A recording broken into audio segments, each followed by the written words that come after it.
For me, the beginning is the selfish gene, so I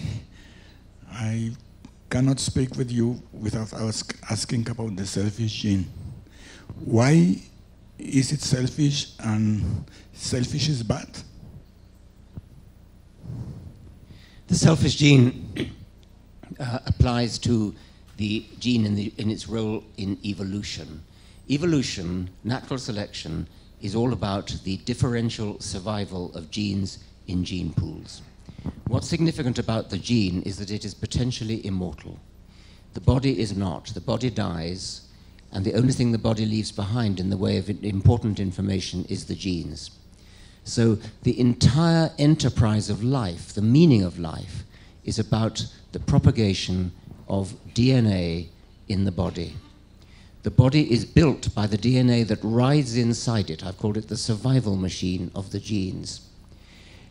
The genes are immortal in this sense.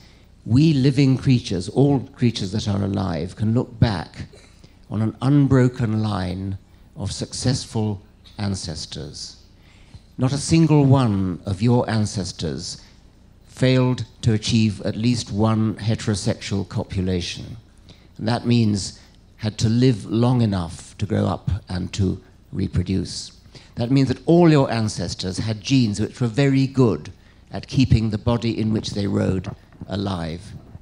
The selfish gene is about the genes as opposed to their rivals, their rivals in the gene pool, the so-called alleles, which in a way is the competing element in the natural selection process.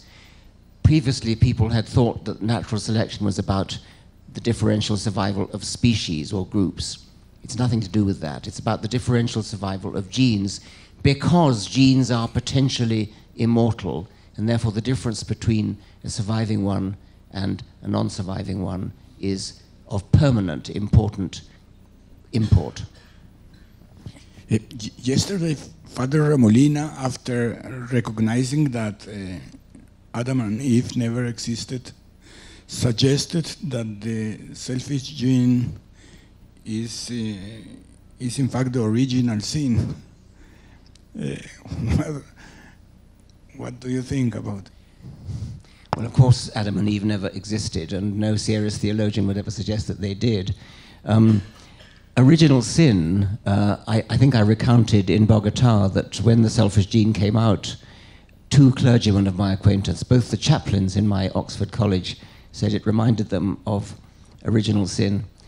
The clerical mind thinks in terms of symbols and allegories, and so this is natural why that should appeal to them. I don't find it a very helpful way to look at it, but there it is, it's there. This park is a very good effort for the promotion of science. We unfortunately in Colombia have a very low investment in science and technology, maybe the lowest in the region.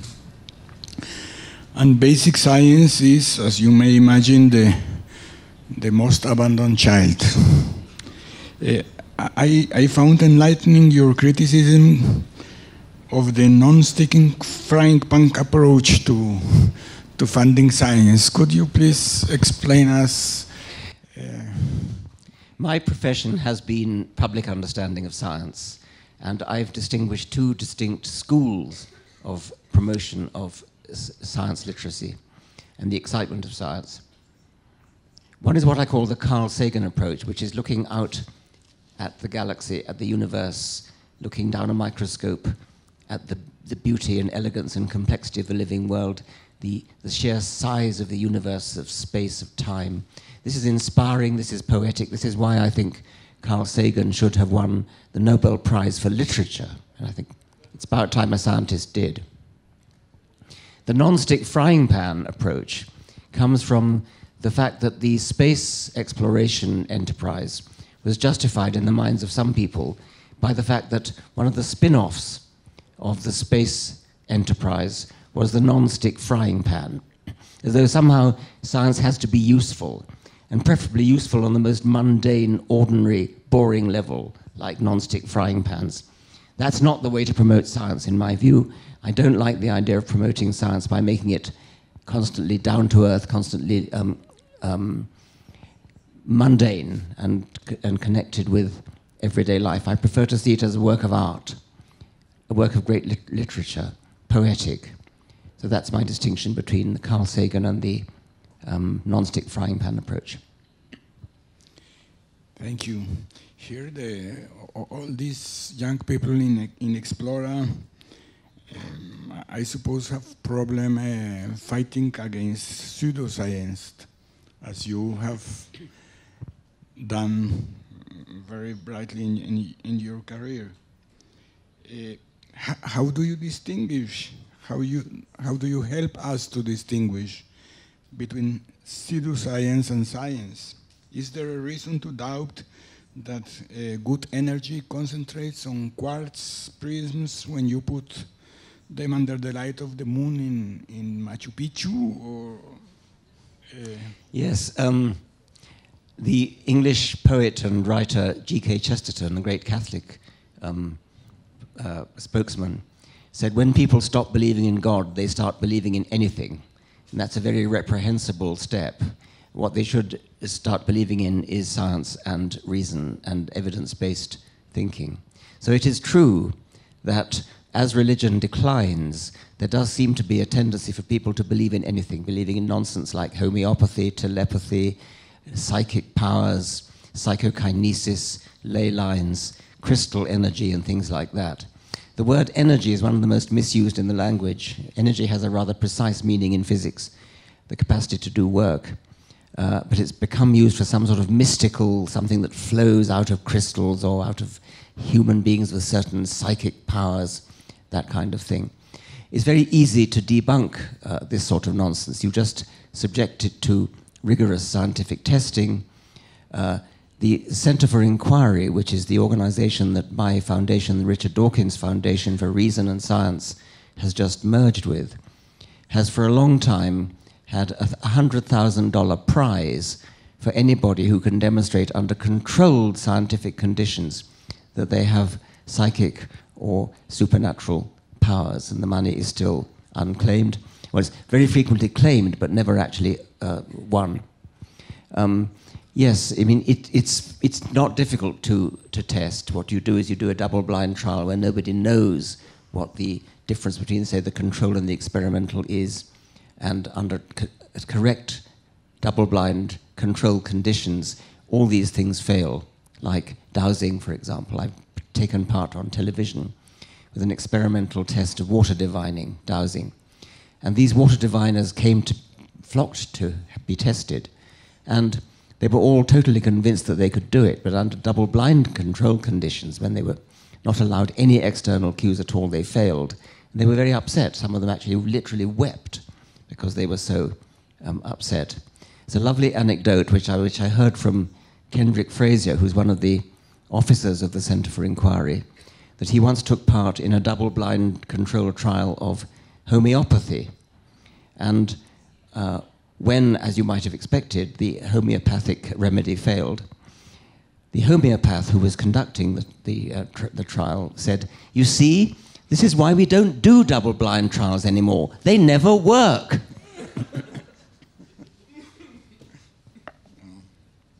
You're right.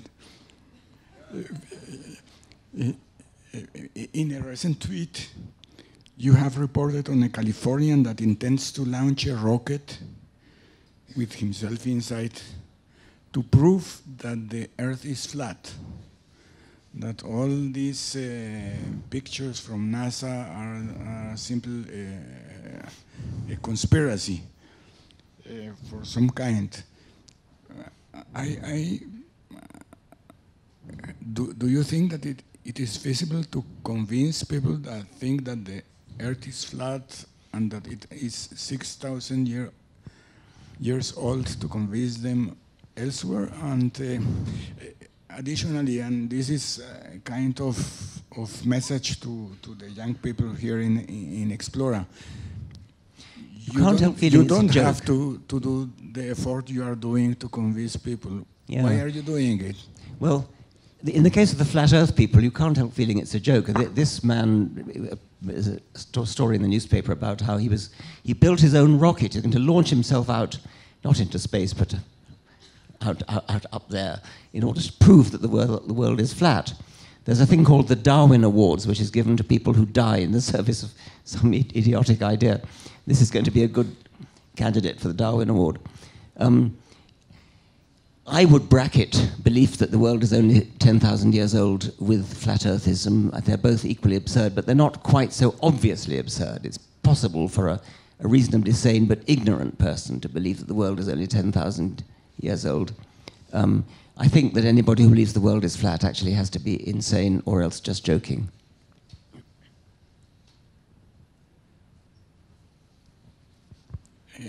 You have said several times, and just a moment ago also, that Carl Sagan deserves a Nobel Prize in Literature. You must be aware that others say that you are the one that deserves it.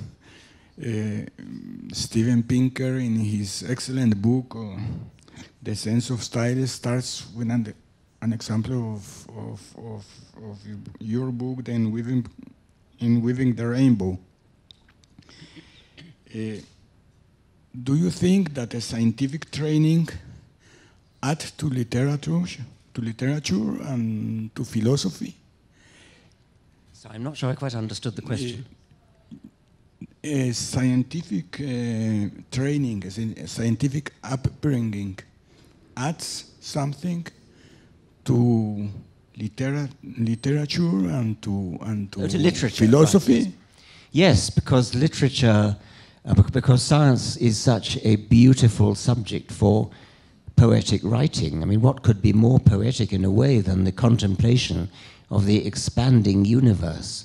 What could be more poetic than the contemplation of a scanning electron micrograph of a mosquito's mouthparts, this incredible complexity and detail of this tiny entity, the mosquito's mouthparts, or the water bear, the tardigrade, the interior of a cell where things are moving like a factory.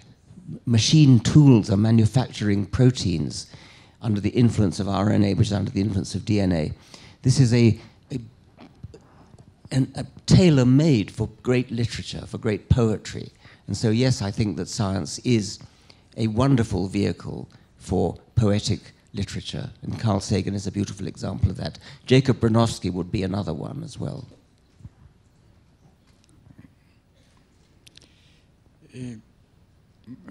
Related to this, you have said once that nature, fortunately or unfortunately, is indifferent to anything so parochial as human values. How we can do good science and also enhance our moral system, our ethics? Well, we do need a lesson in humility, and humanity has had many lessons in humility for many centuries. When we discovered that the world is not the center of the universe was one, when Darwin showed us that we are cousins of apes and indeed all other animals and plants. So yes, we are a very local little phenomenon on a small planet around a rather small star in a very ordinary galaxy. This is very salutary and a very good lesson for us to learn. But of course, we do live on this planet. We do have local concerns. We do have our own human concerns, and science is very important on that local, limited scale. So we can combine both a sense of wonder at the size of the universe and how small we are in it, plus the needs that we have on our small planet and how science can help us in those needs.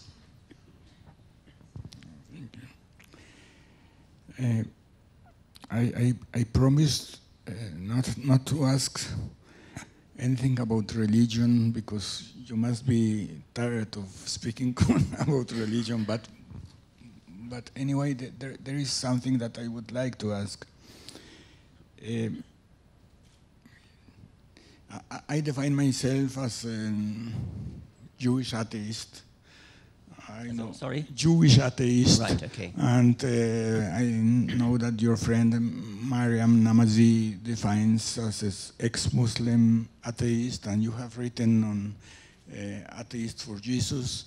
The question is, there is no something important in religion that even we atheists have to define ourselves with the God that we cease to believe in? Rather few people call themselves Christian atheists, which is an interesting difference. Not quite sure what that's due to. But nevertheless, many ex-Christian atheists do still have a certain nostalgia for Christian ritual and hymn tunes and Christmas carols and that kind of thing. I count myself, I suppose, a Christian atheist in that sense. But it's very important not to be misunderstood in thinking you believe in anything supernatural, which of course I don't. And I think it's rather important that people who are Jewish atheists should put some stress on the word atheist, because otherwise people will run away from the idea that being Jews, they actually do believe in the God of the Old Testament, which obviously you don't, nor did Einstein, nor do many of almost any, I suspect, of the very distinguished Jews in the world of science. The number of Jews who have won Nobel Prizes is absolutely astonishing. It's something like a quarter of all Nobel Prizes in science have been won by Jews. But of course, those are not believing Jews. A few of them maybe, but most of them will be like you, Jewish atheists. And I think it's rather important to make that distinction. Thank you. I would like another. I hope I am not abusing of your time, but I would like to clarify another thing and to clarify to the public.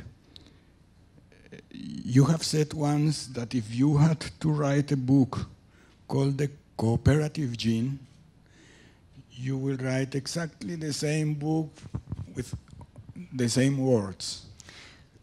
How comes that the selfish gene is exactly the same as well, the that's right. I mean, gene? that's an interesting paradox. I've emphasized many times, not just in The Selfish Gene, but in most of my subsequent books, that genes cooperate with each other in the sense that a major part of the environment against which a gene is naturally selected is the other genes in the genome, that's to say the genome of the individual. And that means, in the long term, the other genes in the gene pool of the species. So we're accustomed to the idea that natural selection favors animals and their genes against the background of their environment, whether they live in a forest or in the sea or in the desert or whatever it is. My point now is that a major part of the environment in which a gene is naturally selected is the other genes in the gene pool. Genes are selected for their capacity to cooperate with the other genes that they're likely to meet in a succession of bodies in a gene pool, and that means the gene pool of the species is a random reshuffling of the genes of the species, which means the genes that individual genes are likely to have to cooperate with in successive generations, in successive individuals. So the gene is both selfish in one sense and cooperative in another. And there's a large chunk of the book, The Selfish Gene, which is actually about the cooperative gene.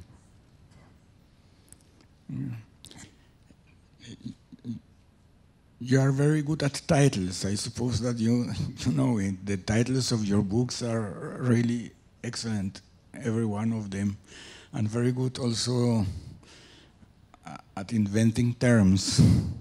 And one that has been very successful, it's meme. I don't know if you realize how a successful meme is meme. In Spanish, we pronounce it meme, and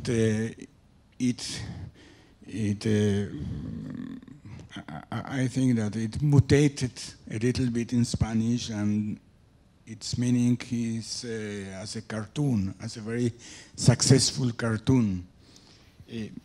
Are you firm in the parallel within the biological and the cultural evolution as you described with the meme? It's an analogy. The book, The Selfish Gene, is all about the gene as the unit of selection, the gene as the thing which survives through generations. But natural selection is potentially a more general phenomenon than that. And it can happen in anywhere where things are copied. The thing about DNA is that it's copied. It's a replicator. There are other kinds of replicator. A cultural replicator is something that is copied, imitated from brain to brain, via the media, via printed word, by the written word, by the spoken word, imitating clothes fashions, that kind of thing. The teenage use of the word meme, which is this cartoon with writing on it, is just one very small, very particular example of a meme. But I'd like to raise this one more question about the title. You were kind enough to say I'm good at making up titles. I'm struggling at the moment to think of a title for my next book, and I'd like help on that. The working title is Atheism for Children, and I'm not sure the publishers are going to go for that. And so I'm looking around for possible alternative titles. One possibility is Mum, I Think I'm an Atheist. Any suggestions from the audience as to a good title that will both please publishers and sell the book? Well, that's his homework. That's a homework. That's homework, yeah. Yeah, perhaps I shouldn't have introduced that at this stage, but anyway. I apologize. I promised to do only 4 questions, and I am over them. But anyway, I would like an additional one. I was more or less a year ago in a conversation you had with Julia Sweeney in Indianapolis. Yes. It was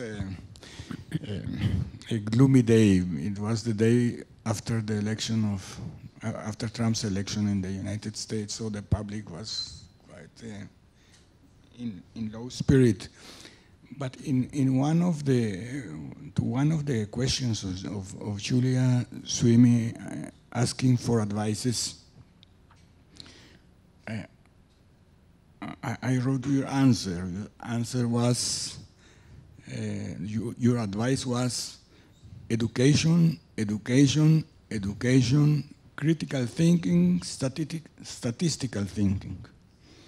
So I was very happy with your advice, and I came back to Colombia and I said, Dawkins says that thinking and that education, and so on. And somebody told me that this was a recipe for rich countries, that we have other more urgent needs. Do you think that the recipe is also good for us? Yes. I mean, first of all, I think that nobody who's educated or intelligent or capable of critical thinking could possibly have voted for Donald Trump. But your question about whether education is a good recipe for developing countries, of course it is. The evidence is very strong that in those places where there is plenty of education, everything works better, poverty goes down, religion goes down. It's all to the good. Thank you very much. I would like if you want to give an additional advice to these young people working in science and trying to promote science among children and in the whole population. Science is exciting, science is inspiring, it's also useful, but the most important thing is that it's a great aesthetic experience. It's something that nobody should die without understanding first. Thank you very much.